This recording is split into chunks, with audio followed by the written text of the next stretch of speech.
Good evening, ladies and gentlemen. Thanks for joining us on the last edition of the 6:30 p.m. daily newscast on My Media Prime Television, coming to you live from Douala, Cameroon's economic capital city, presented by Magdala Eyong Pison. We begin today's edition of the newscast in the nation's political capital city.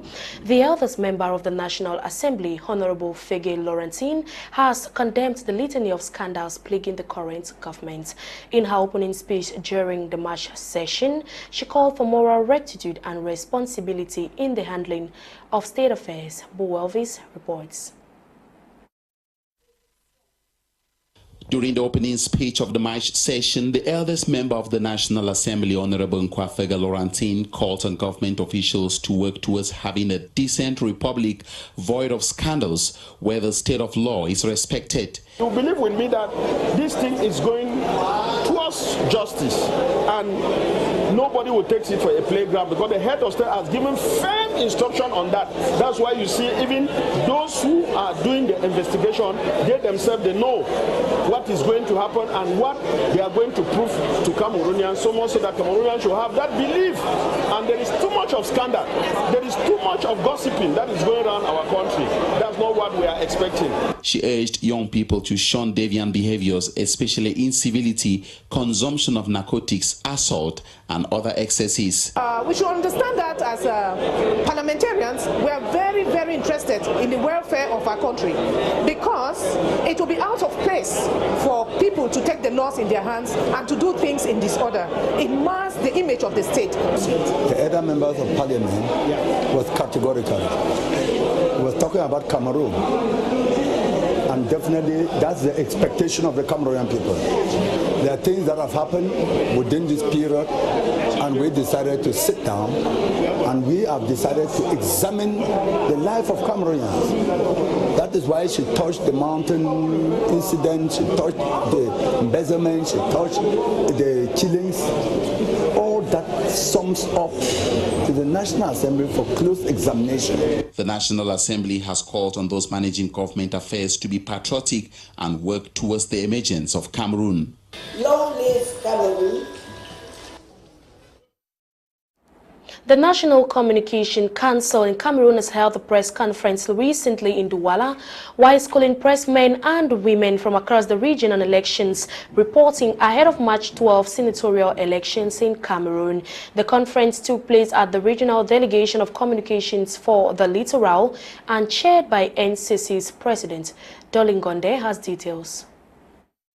2023, Cameroonians will be queuing up at their respective polling stations to vote for their desired senators. Prelude to the senatorial elections, National Communication Boss Joe Chobonkeng Kalabubse has held a press conference which has seen representatives from diverse media houses, including My Media Prime Television station manager Mr. Kum Leonard, in active attendance. What is the focus of the conference, Mr. Joe? This is just an exchange with the press to reiterate what we have been talking about. And you know that we are in an election, though not a popular election, it's a senatorial election, and the stakes are there. So the press and you, the journalists, are a key actor in the process. So you are the ones who would help the voters to be able to make an informed choice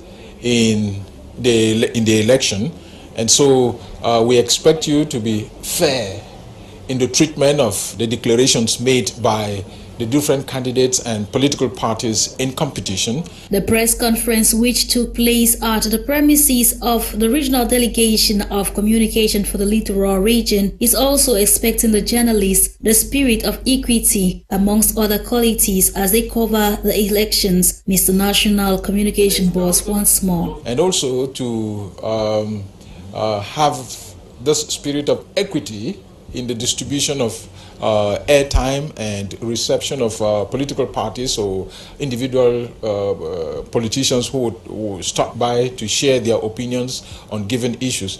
And we also expect the press to be responsible, not to relay hate speech or denigrating expressions by political actors, And so that's why we thought that because the press is extremely very important in the electoral process, we should come and talk with you, exchange. The laws are there. We have given you an electoral handbook which can help you in this during this period. With just a few more days to the D-Day, preparations are heightening up from the political parties as well as the media landscape of the country, which is the determinant factor for the proclamation of results. The Social Democratic Front Party in the Northwest region have officially launched campaigns ahead of March 12 senatorial elections in Cameroon. Charles Kebwa reports from Bamenda. The official launch of the Social Democratic Front Party SDF March 12 senatorial campaigns in the Northwest region March 2nd, 2023, which candidates up for a press conference presented the 7 substantive candidates, 4 incumbent and 3 new aspirants for the SDF list. Promise will advocate for the allocation of at least 1 billion FCFA per council every fiscal year. Journalists seeking clarifications, list leader and vice president at the Senate, Senator Vanigansen Muchigan, promised for a greater autonomy for the region through effective devolution of powers and adequate content of the special statute. Matter of fact, as I just told you, it was during a mandate that the decentralization code was adopted. It's during a mandate that the special statute was adopted. And we look at the special statute, we need to put content into special statutes. That is very important, it's essential, because the special statute was meant to alleviate as a solution to the problems in the Northwest and Southwest regions. The polls are set for March 12, 2023 senatorial elections after strategy the SDF put in 2018 to win the Northwest. Today count 31 councillors of the over 1,060 municipal councillors in the region and 0 of the 90 regional councillors. We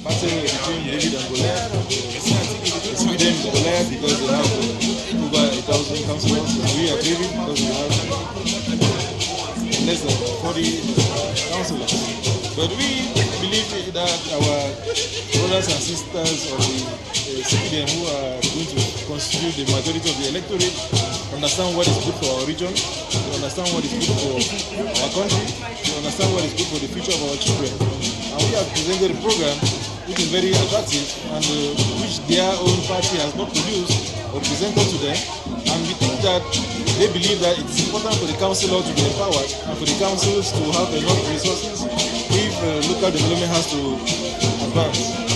The SDF party, historical in the Northwest, believes in proximity politics. SDF has always set the pace for democracy, justice and peace in this nation. You realize that we are at another point to make a very big history where we cause councillors of the regional assembly, councillors of the various councils to vote beyond party lines, to vote those people who can deliver the goods, not because they are respecters of certain political parties. The SDF senatorial list that also comprised of lawyers and teachers esteem they have a mission to accomplish resolving the Anglophone crisis rocking the Northwest and Southwest regions. The CPDM party in Adamawa has launched divisional campaigns ahead of March 12 senatorial elections. The ceremony took place in Gaundal, Njerem division of the Adamawa region. Joy Ngong tells us more in the following report. The president of the Divisional Commission for CPDM senatorial campaigns in the Njerem division brought together party members in Gaundal to launch the campaigns and dissect the guidelines given by the CPDM Central Committee. This for a successful election, March 12. At the regional level, our participation in the elections will be massive. All councillors in Gaundal will give their votes to the Adamawa region, such that the list of 14 top-ranking personalities make it in the elections. We will all come together to feast on that day.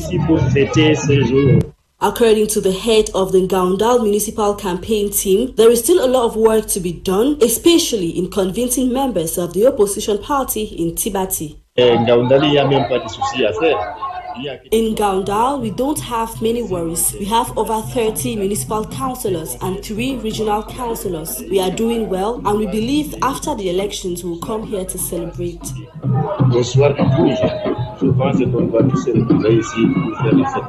The ceremony to launch the campaigns saw the presence of a delegation from the Mbere division. It was an occasion for the CPDM members of the Jerem division to strengthen their bond and present the candidates to the municipal and regional councillors. Nous sommes obligés de travailler en synergie pour une meilleure victoire. We must work together for victory. Yesterday, we were in Meganga. Today, our comrades of Meganga have come to support us. I think we are on a good... Vous avez vu l'engouement que ça a suscité. Donc, je pense que c'est très bien parti. CPDM militants in the Jerem have understood that the fight will be intense in their division where the UNDP has a strong influence. While the CPDM has 31 municipal candidates in Gaundal, the UNDP has over 34 of the 35 candidates in Tibati. Announced that the military tribunal yesterday evening suspect in the Martinez Zogo case remains at the Gendarmerie headquarters and were still to meet the military tribunal prosecutors by press time. The suspects have been sent back to the said detention facility. Bo Elvis has details. Suspects in the murder case of Martinez Zogo did not show up at the Ewane military tribunal on Thursday evening as announced. The calm atmosphere at the Ewane military tribunal this Thursday evening is indicative that the key suspects, businessman Jean-Pierre Nolinga, Secret Service Director Eko, Operations Director of the Secret Service Justin Dawe, are not here. A heavy military presence is noticed each time they are brought to the military tribunal for questioning, as gendarmerie vehicles are always parked around alongside vehicles of family members and friends interested in knowing more about the case. On Thursday evening, journalists lined up around the gendarmerie headquarters to observe if the suspects will be transferred to the tribunal for grilling by the prosecutor. At the last minute, we heard from sources that their transfer for questioning at the military tribunal has been pushed forward to Friday. Opposite the Ewane military tribunal, bar owners were prepared for a long, profitable night. Places were quite dry Thursday as the suspects were not brought. The bars are always filled to full capacity as journalists, onlookers, and special envoys gather to await the decision of the prosecutor. The decisions of the prosecutor and investigative judges will determine the level of implication of the suspects, who can either be freed or charged and sent to jail to await trial. The suspects have been to the military tribunal twice. During their first appearance, they were sent back to the gendarmerie headquarters detention facility for further investigations. Last week, they were sent back to the facility for the second time. The stakes of the case are quite high. A press release from the Minister of Communication calling on journalists to avoid reporting investigation secrets in the case has not reduced enthusiasm at all. The press remains committed in ensuring that perpetrators of the act are brought to book. The shocking images of a 10-year-old boy whose hands were burnt by his own father, having been falsely accused of theft, have been making waves on social media. The boy was accused of stealing 70,000 francs, which was later found, and a lot of persons have condemned the inhumane act. Catherine Ikongwe spoke to some Douala city dwellers and then compiled the following report. Few hours after a father is accused of burning the hands of his 10-year-old boy for allegedly stealing his 70,000 francs in Bassara, a locality in the Mayo-Sanaga division, far north region of Cameroon, the extremely shocking images of the young boy with hands burnt have been making rounds on social media, with several Cameroonians condemning the act. À mon avis, le père ne devait pas lui punir en lui prenant les mains. To me, the father wouldn't have punished the child by burning his hands. He could have punished him financially, meaning if he used to give the child money to go to school, he would have stopped giving. Or besides that, the child won't eat for even 2 days, that would have taught the child a lesson. So the father didn't do well to have burned the child's hand.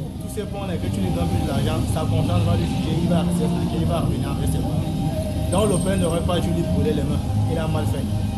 her part as a mother, the city dweller says the father wouldn't have given that type of punishment to the son, even if he stole the money.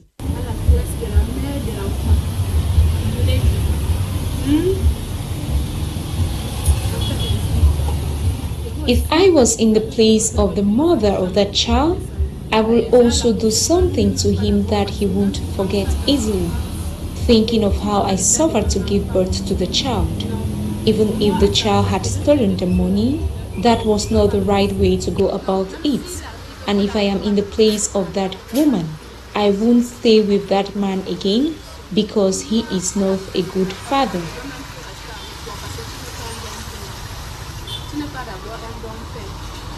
Younger city dwellers call on parents to always dialogue with their children. It's not a good thing because as a parent, when you give birth to a child, you don't give birth to the child's heart. You have to be expectant of everything that might happen. Such things are situations of life that occur. The child is still growing. He might likely have some needs and obviously collect the money to meet up with his needs. So if you want to punish a child for collecting your money without demanding, it's not like caging somewhere and burning his hand that will solve the issue. You just have to dialogue with your child and know why he took the money and tell him no, next time he should not repeat himself. It is worth noting that he was accused by his father, identified as Ibrahim Usmanu, of stealing the sum of 70,000 francs. As punishment, Abubakari Ibrahim was allegedly locked up in a room for 30 days, during which he was tortured and hence burnt. The president of the Cameroon Bar Association, Batunye Ba Eric Mba, and his collaborators have urged female colleagues to specialize, digitalize, and form partnerships to meet up with the challenges of contemporary practice. The call was made during the launching of activities to celebrate FACO Female Lawyers Month under the theme for an inclusive digital world, innovation, and technologies for gender equality. Kuma Honore with reports. Female lawyers in FACO division have been advised to take advantage of the opportunities offered by the digital world to be counterproductive for interpersonal growth and that of their profession. The call is one of the core messages made by the president of the Cameroon Bar Association, Batunye Eric Mba, to the female lawyers across FACO division as they gathered in Limbe on Wednesday, March 1st for a one-day workshop which was dedicated to the launch of the Female Lawyers Women's Month activities. Prior to the workshop, the female lawyers embarked on the 300-meter sports walk from the Limbe community field to the venue of the workshop, carrying placards with slogans denouncing violence of all forms against women. The launching was presided at by the president of the Cameroon Bar Association, Batunye Eric Mba, accompanied by the Bar Council Secretary General, Barrister Yolango Miongok, Barrister Mboye Gladys as head of the social service of the bar, Barrister Thompson Tani of the Anti-Corruption Unit, Barrister Ipe Eso, President of the FACO Lawyers Association, and Barrister Benjamin Eno, amongst others. I think if you listen, I told the female lawyers today that the world is now a digital space. We are all living in a digital space, and women should not be left behind. We female lawyers must strive to meet up with the times. You must build your capacity in all digital technologies so that you can still be able to help your clients without giving an excuse that, especially during lockdowns, we should be able to work even remotely from our homes. If you build your capacity on digital technology, nothing will stop you from assessing your clients. Nothing will stop you from helping a survivor of violence, because you will still be able to help them remotely. So we know that the world is moving and the women lawyers should move with the world. During the course of interventions, the female lawyers voiced out a series of challenges that they face every day in the discharge of their duties, such as sexual harassment from colleagues, magistrates, and at times even from police buses when they go to secure the release of a client from detention. The female lawyers were fortunate to have among them in Limbe Barrister Yolango, Secretary General at the Cameroon Bar Association. Barrister Yolango told her female colleagues that for her 23 years of practice, she had never faced any sexual harassment. She said for them to be free and keep such unwarranted advances in checks, they should stay focused in their profession and strive to be able to be lawyers who deliver. She promised to work with the bar president to organize future sessions where the younger female lawyers can be coached or mentored on how to better succeed in their career. My impression is that women really want to break all the barrier, what is good, because they need to improve themselves and develop more the leadership, the female leadership. On his part, the president of the Cameroon Bar Association, Barrister Mba Eric Mba, promised more training avenues that will offer the female lawyers more opportunities that can empower them both professionally and economically in order to bridge the gap between the female lawyers and their male colleagues as a whole. Give a push to our colleagues at the bar because they have a wonderful project, the theme sensitization about the digital age, which is something that we are all moving up to. So we thought the parity that they are moving up to, the world has grown past the age where we always thought that it's always the man to lead and the woman to follow. We think we are now complementing each other. So we come as the bar to give them the support. And more so, we are in a profession where we don't really make a distinction between the woman and the man because we are all lawyers.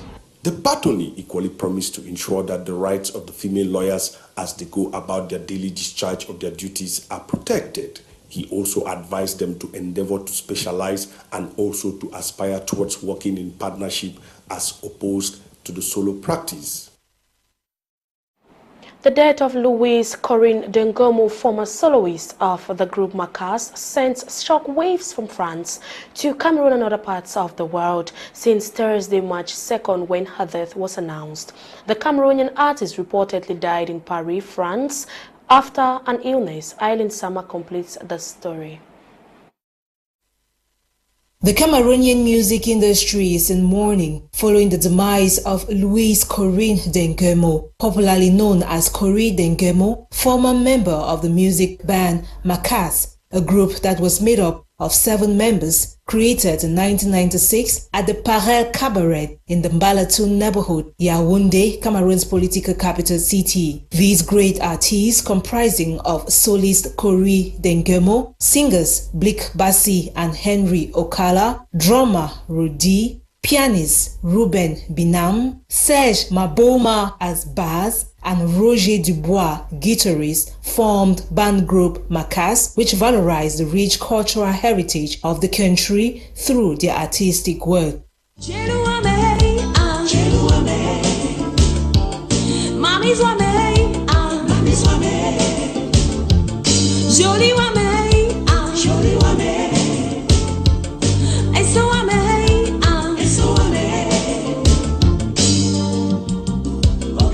The group Macas integrates soul, jazz, R&B, and many other genres to convey its message rich in the promotion of moral values, solidarity, tolerance, and peace. In October 1997, Macas recorded its first album entitled Etam. In 1999, the group received 2 prizes in Cameroon, Revelation 1999 at the Cameroon Awards and Best Cameroon Group by the state broadcaster CRTV. Macas also won the RFI Discovery Prize in 2001, as well as the Cora All Africa Music Award in 2003, among others. Corrie Dengomo, a lead singer of the Bantu Groove group Macas, reportedly died on Thursday, 2nd March 2023 in Paris, France, following an illness. Since the announcement of her passing, many, especially Cameroonian artists, have been reacting on the social media, paying homage to the fallen heroine. It is worth mentioning that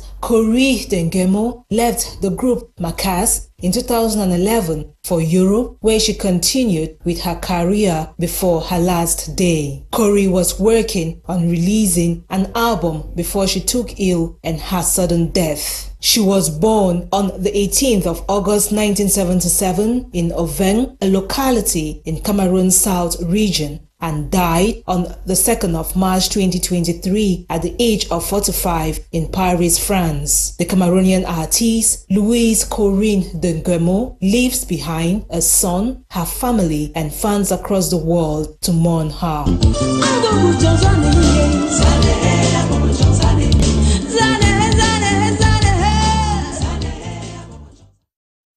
On our health page, today is World Hearing Day. Each year, health organizations and agencies like CDC and WHO help raise awareness on how to prevent deafness and hearing loss, as well as to promote ear health and hearing.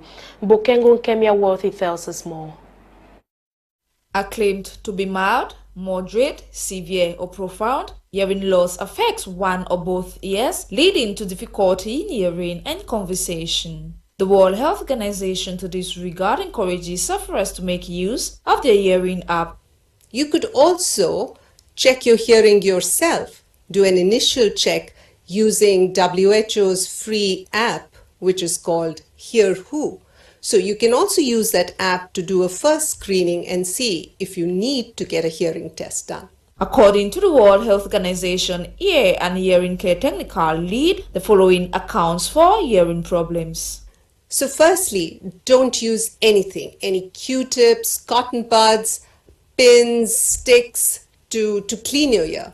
The ear is a self-cleaning organ. It doesn't need to be helped with these, and actually these can lead to infection, they can lead to obstruction, they can lead to rupture of the eardrum. With the health condition having no cure, she encourages all to practice the following for better hearing. What you should do is to maintain the volume of your device. So if you're using headphones or earphones, make sure you keep the volume below 60% of the maximum. Whether you are using headphones or earphones for work or for pleasure, this is a common principle across the board. It's also important, if you're using it for listening to music, to limit the amount of time you spend on it, and try to monitor your listening with the use of inbuilt apps which are available on your phones. Worthy of note is the fact that these mentioned steps aimed at avoiding hearing problems, together with the free hearing app by the World Health Organization, can help reduce hearing disability and problems worldwide, as well as the estimated 900 million people estimated to suffer from hearing loss and disability by 2050. We now take you out of Cameroon, where since the highly controversial win of Asiwaju Bola Tinubu as Nigeria's president-elect, opposition parties have been denouncing the results, claiming the Electoral Commission was compromised. Other candidates like Peter Obi and his Labour Party have vowed to use legal provisions in a peaceful way to overturn the results, certain they won the election. This story and other African updates will be yours in the following report from Julian Dambi.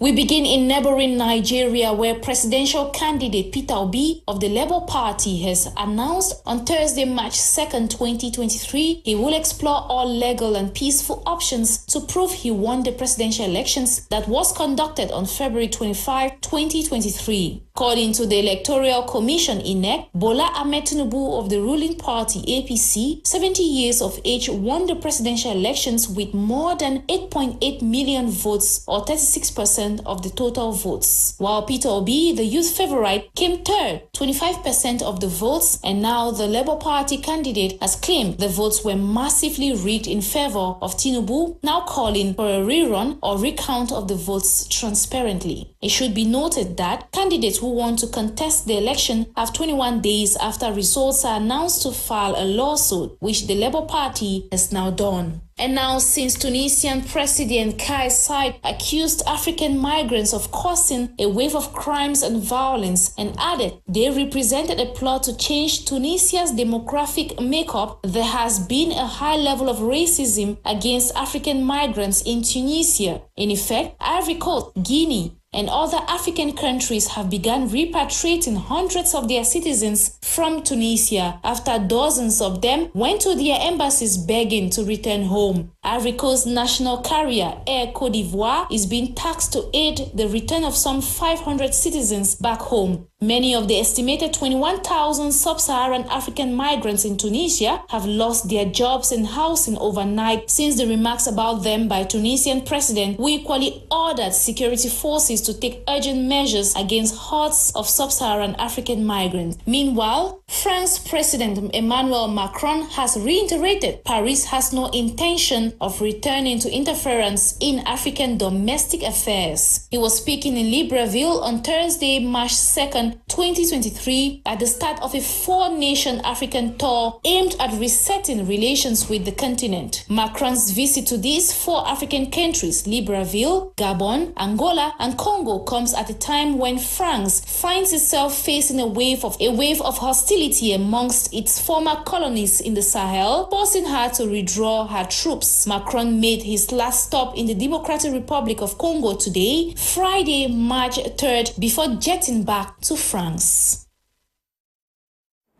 Head coach of the Indomitable Lions of Cameroon, Rigobert Song Bahanak, has pre-selected 34 players as a squad ahead of the double confrontation header against Namibia for the 2023 African Cup of Nations qualifiers. 9 new players have been summoned in the list led by team captain Vincent Abubakar. Away from that, the Elite 1 and 2 Championship Day 15 and 17 respectively have been programmed to run this weekend in stadia across the national territory. UMS of Loom are leaders of Pool A with 24 points, while Bambutas FC of Buda remain unshakable in Pool B with 24 points still. Victoria United FC of Limbe, who are the lone representative of the Southwest region at the Elite level, are commanders of the Elite 2 classification table with 29 points. A 26-woman squad has been chosen by coach Josephine Mike Ndomo for the All-African Games scheduled for March 2023. The coach of the Under-20 Lionesses selected a host of players plying their trade in the Guinness Super League. And in the meantime, President of Fecafoot Samuel Eto'o has offered a jet to transport mourners to and from Marua for the funeral of Boubacar Bello, late former Vice President of Fecafoot. Details in the following report. Head coach of the Under-20 Lionesses of Cameroon, Josephine Mike Ndomo, has summoned 26 players to begin camping in preparations for the 2023 All-Africa Games in Ghana. The list made public this Thursday consists of players based in the country and those plying their trade in the Top Flight Championship. The coach has named star forward Tabe Brenda Ebika and promising goalkeeper Katibia in her list of 26 lionesses to defend the flag of the nation. Our FF, Lekki FF, FAP, and Eclair Fields dominate the list in terms of players' presence. 18 of the 26 players are from this club. Brenda Tabe, who is 19 years old, from Lekki Fields, and 16-year-old Katibia, who made her debut for Cameroon's senior national team last month against Portugal, are two of the most established names on board. The Cameroon squad is expected to go to camp next Monday in Yaoundé. The 2023 All-Africa Games will take place in Accra, Ghana, and Cameroon will enter its under-20 team in women's football. The new dates for the opening ceremony of the Games will be on the 8th of March 2024, with the closing ceremony slated for the 23rd of March 2024. In other news, Samuel Eto'o, president of the Cameroon Football Federation, has offered to transport all those willing to travel to Marua for the celebration of the life of deceased administrator Boubacar Bello, who was second vice president at the federation. Boubacar Bello, who spent over 40 years of his life as a committed football investor in the game, passed on to eternity on Monday in his native Marua and is expected to be buried this Tuesday. But Eto'o plans the Cameroon visit even afterwards. Samuel Eto'o has offered to put in place a plane on March 8 for a to and fro trip to all those who would travel to Marua to see the bereaved family, as he is expected to lead the team to the home of the deceased. That was it for the week's edition of the daily 6:30 p.m. newscast on My Media Prime Television, which has come to an end. It was produced by Ewane, Eileen, Nolinga, and of course supervised by Lasha Kingsley. My name is Magdala Eyong Bisong. Happy weekend.